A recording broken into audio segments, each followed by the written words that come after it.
মানুষ আছে, আপনি শুনবেন তাদের জীবনে লাইক ছাড়া, এই লাইক ছাড়া আর অন্য কিছু জানে না।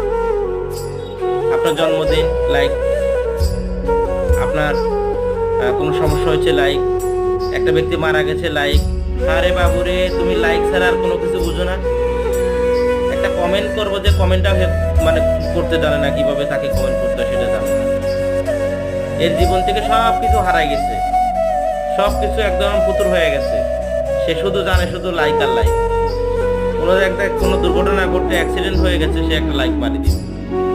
দেখা যায় যে কেউ আজকে আত্মহত্যা করছে, সেখানে সে লাইক দিয়ে দেবে। কিরে ভাই, একটা সমালোচনা, তুমি সমালোচনা আলোচনা একটা কিছু বলো, তুমি তো পক্ষে বা বিপক্ষে তো কথা বলতে পারো, তাই না? তোমার ভালো লাগা মন্দ লাগা, এর জীবন থেকে মোটামুটি কথা আর কিছু নাই। আমি আমি এই ধরনের কিছু ব্যক্তি দেখেছি যে এরা কখনো আর অন্য কিছু বলতে পারে না।